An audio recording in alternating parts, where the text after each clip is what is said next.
Welcome, listeners, to A Tale Untold of Gen Z's journey, courageous and bold. In the era digital, where screens command, challenges arise as they make their stand. Born to pixels, in a world they navigate, Gen Z students with a destiny so great. In classrooms and corridors, they face their strive, dancing with challenges, defining their lives. From tweets to assignments in the virtual maze, they grapple with distractions in a digital daze. Anxiety lingers a silent, heavy cloud in the quest for success amidst a buzzing crowd. Financial hurdles a daunting climb, yet they persist. Undeterred by time in a diverse landscape, they find their place, battling for justice with strength and with grace. Uncertain futures, yet dreams in their eyes, in a world evolving where innovation lies. Oh, Gen Z, with hearts so free, this podcast unfolds your reality.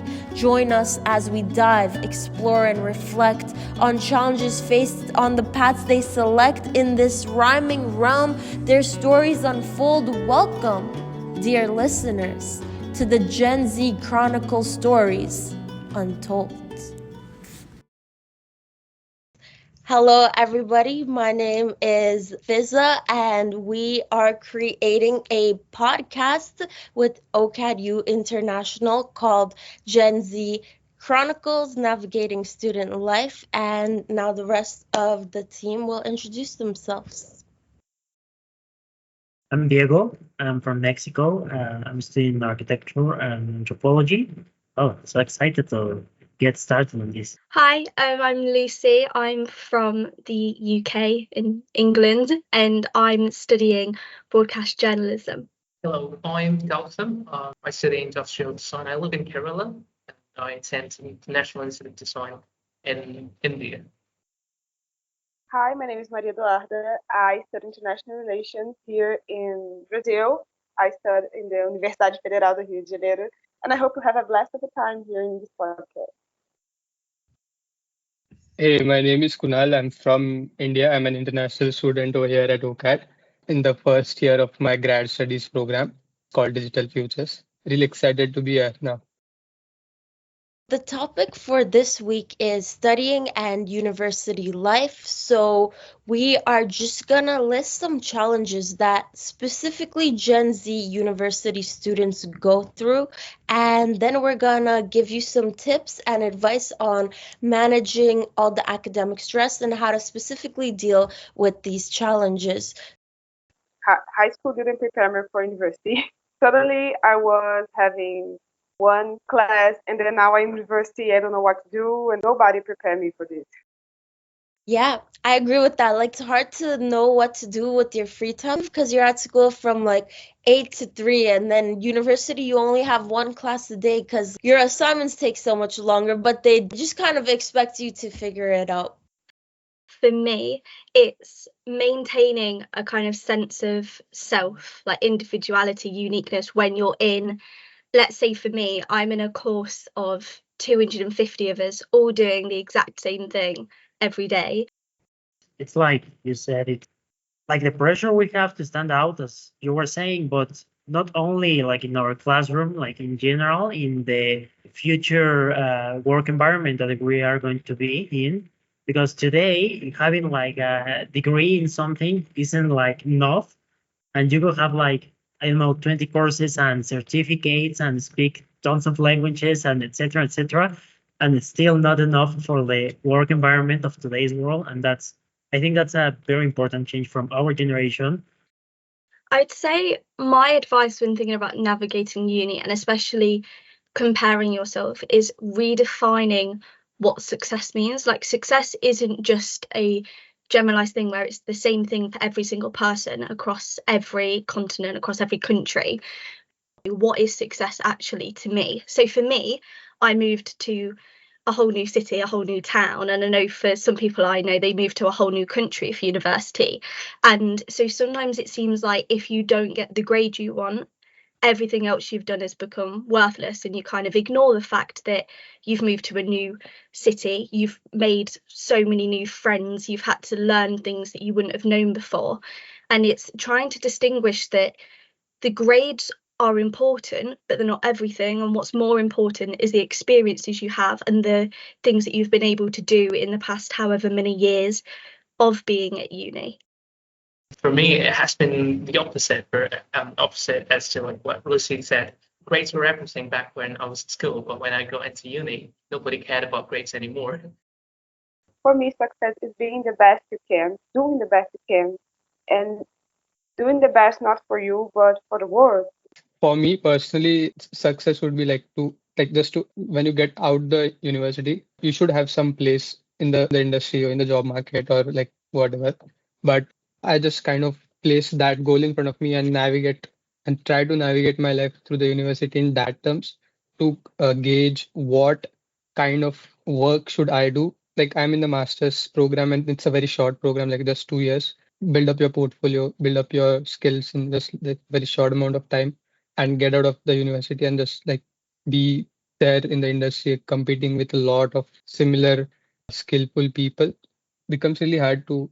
I don't know what kind of courses should I choose, what skills should I build so that I get like the right amount of placement when I get out of the university.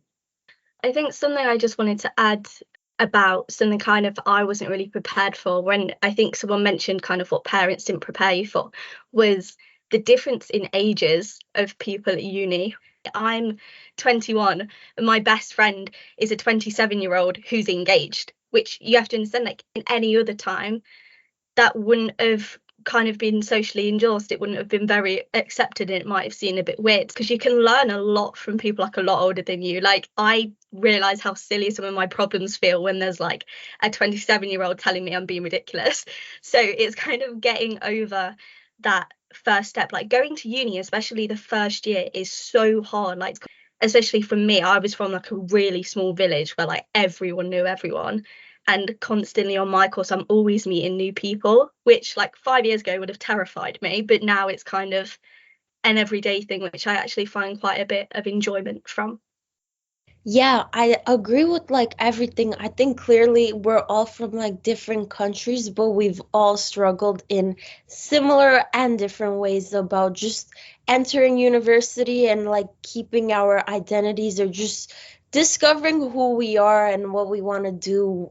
That's why I like what everyone said. It's like the main thing is like there's no kind of correct answer and be like you have to do this. Like it all comes eternally from within, and the best thing you could do is just change your mindset and how you view success. Like success isn't a grade, because you can get a 90 just from using ChatGPT if your teacher didn't bother to check. I say if you're good at something, you're passionate about it, like don't ever feel dismotivated that like, hey, AI will take my job, or like I'm good at writing, they can write in a second. I'm good at graphic design, look at the photos they're making. Like no, you're still unique to your talents. Then at the end of the day, like a person's own unique creativity can never be replaced by any machine. So I will just say, like, especially in our generation, don't let AI unmotivate you, because I know it can easily happen.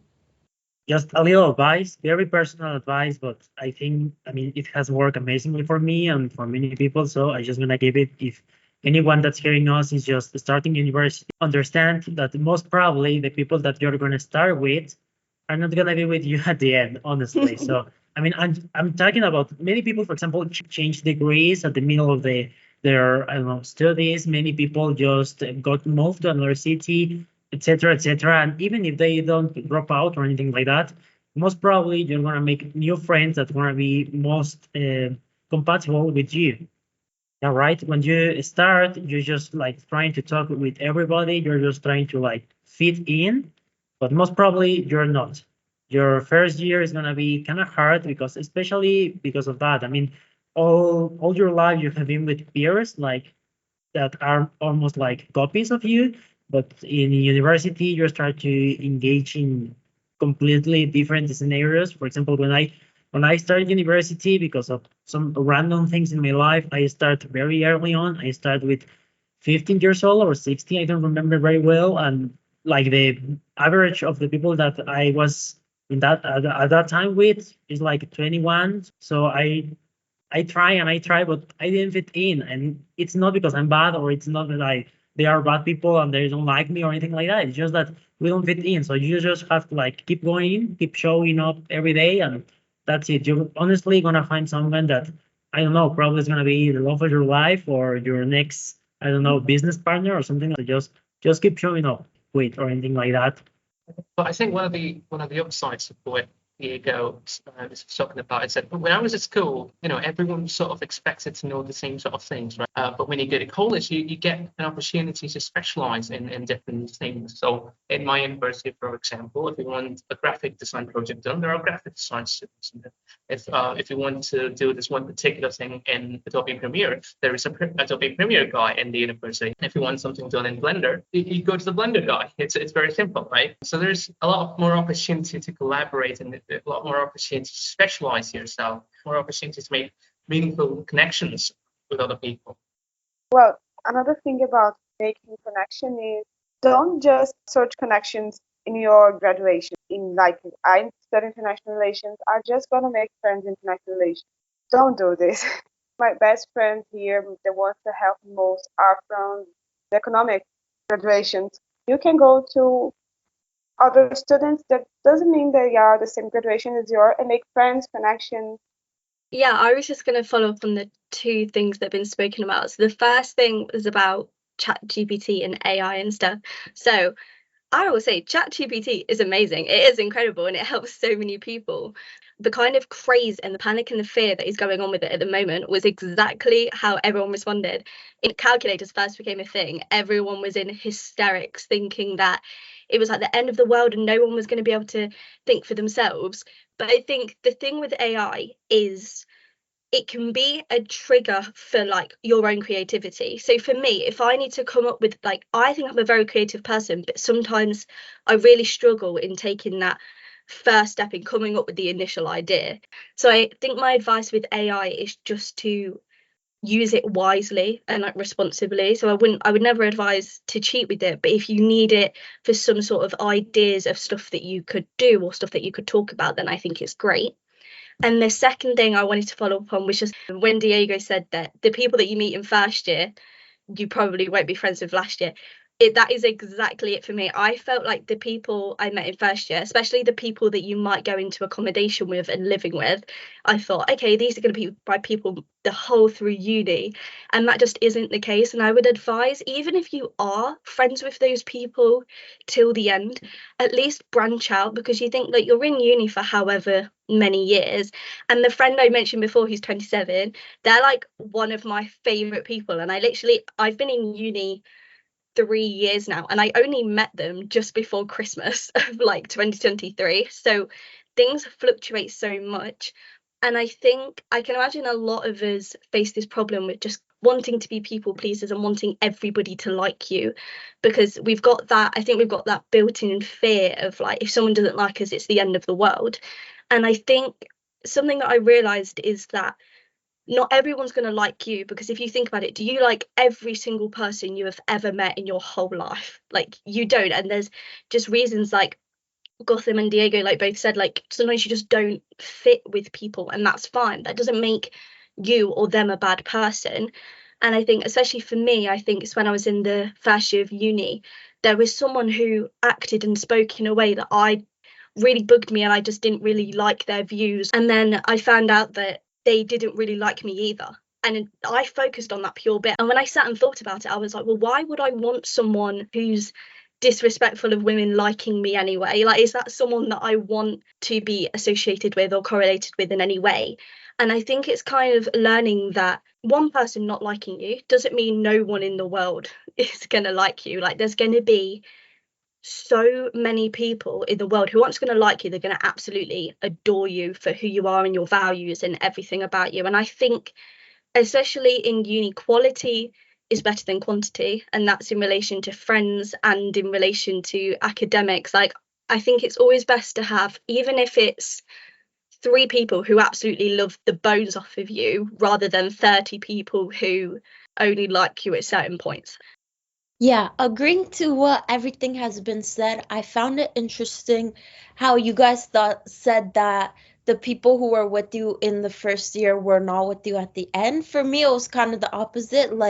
the people I sat beside on my first class in my first year, like they are still my friends to this day. And a lot of the people that are in my class, in my program, I still are in classes with me today. So I guess it kind of depends on the program, but they do say like if you're not networking, you are not working. So make sure to always connect with the people around you like all the time, regardless of if they're in your class, your program, because who knows, they might be with you 4 years later and then you guys work collaboratively on a product or like project together, or you may never see them again. But to keep those connections, it actually goes a long way. And most definitely rebuilding a perspective for us in the digital age of technology with AI and also social media. I feel like we didn't even touch on that. I guess AI is so new and big. Social media, Instagram, it feels like that's old now, like that's been around. That's not even something new that has been presented to our generation. And I think in that sense, obviously, use social media for the better to network with people. Yeah, that's an excellent advice, but I just wanted to chime in about AI. I think I want to offer a different perspective on that. I think AI, it's okay for us to vast majority of work that you do with AI than without it, even if you're not 100% proficient in those things that AI would do. Because how many of us would be able to start a fire with just rocks and leaves? How many of us would be able to fashion a stone into a sphere? These are all essential skills that cavemen would be able to do, but none of us do that because none of us have ever needed to start a fire with stones. We all have lighters and matchsticks at the very least. I think there are many menial things, even in design, even in a creative field like creative writing. And there are menial things that designers would rather not do. And there are creative aspects to it, more creative aspects to it that designers would rather do. Like, if I'm drawing an illustration, the more creative parts of making that illustration would be, composing that image, deciding the colors, and the less creative parts and the more menial parts would be, shading in those shadows. And then, so those parts could be done by an AI, and it would be wonderful because we get to focus on the more creative parts, aspects of those things. So I think it's absolutely okay to use AI in that. It's not a great feeling for all of us because we all have spent so much time learning all of these skills, and that we now feel like the AI is going to take away this role from us. Now I know for one that I spent months in 2020 learn certain skills and certain programs that are totally redundant today because AI can do it just so much faster. Yeah, well, just adding to what you both have just said. Well, it's not an advice. I think I don't know how to call it, but don't take the easy route. Basically, on anything, I would like to say. I mean, not in everything in life, because of course there are some things that. I mean, it's better that we have a way to make it easier right now, and well, technology is amazing in that sense, but just don't take the easy route regarding your university. I mean, as I just mentioned earlier, right now, it's not a thing of how many qualifications you have, it's more like how many abilities you have. And especially in universities, for example, like OCAD, that it's a design university, which the main thing is like the reasoning process that you're having behind something, not the actual result. Because I mean, the actual result most probably, I mean, look at how many people are studying the same thing that you're studying at your university, at other universities, I don't know, in your state, in your country, and the whole world. I mean, the final product, calling that a physical product or a digital product or whatever kind of it's your end result in your career, most probably there's an AI tool that can make that, or most probably there's another person that can make that. What's important is the reasoning that you're having behind that. So really try to learn how to resonate and how to create things up in your mind. So yeah, don't take the easy route. I mean, regarding AI, don't just try to make absolutely everything with AI. And also in other things in your university, I mean, if, I don't know, your university is hosting an event for your career, or it's hosting a conference or a lecture, or maybe it's creating group projects for anything, or things like that, try to be involved in that. No, it's, of course, it's much easier to just stay doing your homeworks and things like that, and okay, you're doing great, you came out of university with your little paper that says that you're amazing. Okay, that's good, but that really is not what's gonna help you. So try to be involved in as much as you can, even if it's a little bit uncomfortable at first. That's where another challenge could come in, where our whole dopamine receptors and things like that are kind of super bombarded. Our tolerance is so high, and that's why it's kind of harder for our generation to be productive or get work done. Or that's why anxiety and negativity is so much more prominent in our generation. It's because we have so much access to these exterior outlooks and banks and channels, but they don't actually make us feel better, because it's not like it's journaling or going on a walk or something like that. Like, get a little dopamine, hit it, escape your reality, and like just don't think about it. So what is some challenges you guys face? What do you do specifically to de-stress, not be anxious, stay positive? I think I would say my go-to is that I just write. I write everything with the pencil. I think that all the information and the typing and the unlimited amount of words everywhere, it always feels like the work can never end. So when I just pick up my pencil and I write my assignment with paper, when I write my to do today, when I write my emotional journal or diary about my feelings and everything, it just feels wholesome and relieving. And yeah, that's definitely my go-to, is to just write with a pencil. What are some of your guys' go-tos? So, in the topic of social media, that is a huge thing, because when I got into university, it was my third try. So I failed my first try, I was depressed, really depressed, because I saw people on Instagram saying, "Oh, I passed in medical school on my first try, engineering school on my first try," and I was really downgrade. And then came the pandemic, and I was that was a really dark time for me. But I think that helped me going through this time was switch off of the news, the school, university, switch off. So cooking helps me a lot. I think I would say for me, the thing that helps me kind of deal with a lot of stress and anxiety and everything that can come from uni is, I think it relates to the like very first thing that I spoke about, is kind of having that differentiation between your personal life and your academic life, because I've been like a victim of this for like so long. To me, academics and schooling was 100% everything. Every single thing I did, pretty much every waking hour, was dedicated to that. And I'd always, in terms of having friends, like social events, I would always say no, because I'd be like, I've got to study, I've got to do this, and I have to do that. And I got really, really down, because I sat, and I think I was at some sort of event and I met someone new, and they were like, tell me about yourself. And for a solid 15 minutes, all I did was speak about school and uni and academics. And they were like, okay, they were like, away from that, like, what sort of things do you do? And I was actually completely left utterly speechless, and I just could not think of a single thing to talk about that wasn't uni related, or if I did, it was in somehow linked. It was some way linked to academics. And I think it's definitely making sure that you're still you. So now if someone asks me things I love talking about or I love doing, is I love dance, I love music, I love the piano, I absolutely love Bridget Jones, cannot get enough of it, it's like my favorite thing. And I think it's making sure that, like, yeah, academics are important, but they are not everything. Like, it's a great foundation and it's a great stepping stone to things, but the moment that you get so submerged in everything being academic related, that's when things really start to go wrong. So another thing for me, there's a huge bookshelf in the back. I love reading, but sometimes when I'll sit and I'll read fictional things, I feel like I can't enjoy it, because I'm like, why aren't I reading for my essay? Or why aren't I reading for this course? Or why aren't I reading for that? And it kind of takes away the joy of like me just wanting to read because I like that. So I think it's making sure that even if it's a couple hours every week, to do something that you actually like to do, even if it's like, if you feel like you don't have time to physically leave the house and go somewhere, if you just sit and listen to songs that you like or watch an episode of a thing that you like taking 20 minutes out of your day isn't going to detriment your 3 years, 4 years, however many years of studying.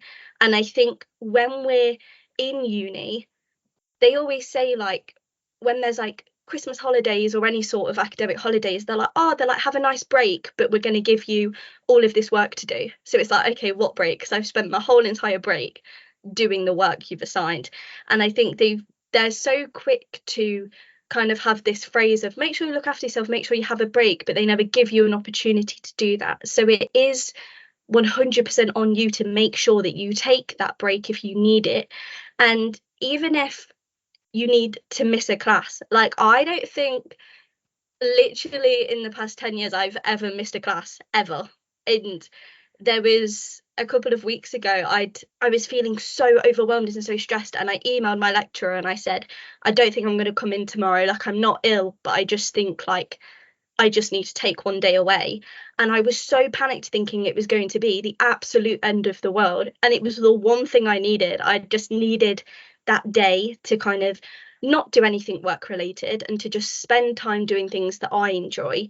And I feel like that is so important. Like there's this concept of like watering your cup and stuff, and it's like if you need to give it to other people, if you need to give it to certain tasks and projects, you can't distribute that water out if you haven't got any water. Like you have to take that time to kind of refill your cup, make yourself feel a bit better, because otherwise you're going to completely lose yourself and you can get sick or you can get overwhelmed. And so I know I've waffled for so long, but essentially just make sure that like you're still you and you still take time for you, because at the end of it, you're the person that's got that grade. The grade doesn't define you.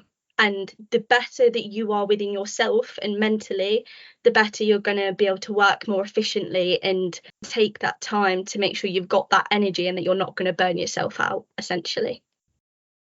Thank you, everybody, for listening to our podcast this week, the first international podcast of us all working together. I hope you enjoyed the various perspectives of different people on different sides of the world.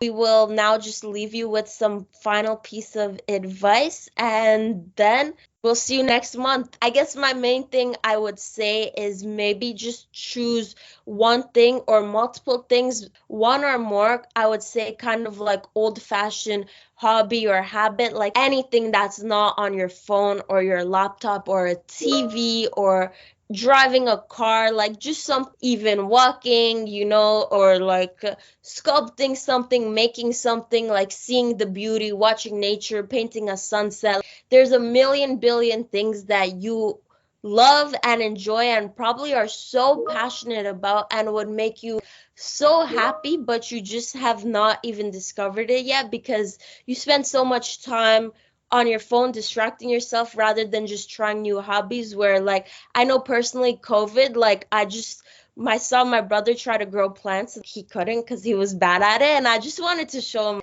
do it better. But like once they sprouted, most beautiful thing ever. It became a whole passion. This is the way I want to live my life, planting like fresh food, all natural stuff. And it's crazy how one habit that you discover one day can actually change your whole perspective and passion about life. So I would say don't give up and always try new things, and don't just be so stuck on technology because there's still so much more to experience in the real world.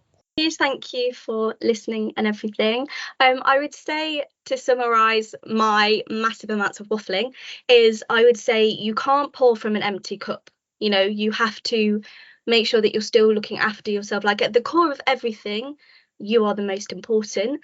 And I would say grades are not everything, but the concept and the idea of constantly learning is wonderful. Like the things you know now, you're going to know 100 times the amount in 10 years. You kind of just need to embrace the process and embrace the chaos, because in the future you're going to be so thankful that you went through all this stress, because aside from the grades, you're learning so many life skills and you're learning so much about love and resilience. And it's not about, I know this sounds very cliche, but it's not about how many times you fall or how many times life knocks you down, but it's the amount of times that you get back up and you continue again. And you're always, the idea of continuing making progress is the thing that's the most important. And at the core of it, there's going to be someone who's proud of you. You're always going to be doing amazing. Yeah, definitely. I mean, again, they already told you, but thank you very much for listening to us. And well, my advice will be just don't take the easy route, as I just said, on anything. Basically, I mean, I understand maybe some little task here, little task over there. Okay, yeah, just make it to like just submit it and that's it. But don't try to really take the easy route on almost anything in your university life. Try to approach as much people as you can. Try to approach as much events as you can. Try to, I mean, a little bit cliche, but try to always give your, I don't know, 110% always. Thank you very much again for listening us, and please stay tuned for the next episodes. I think that they're just gonna keep in better. So that's it. Okay, guys, it was an amazing podcast. Stay tuned for the next one. Gen Z Chronicles says goodbye. Thank you, everyone. Goodbye. Bye.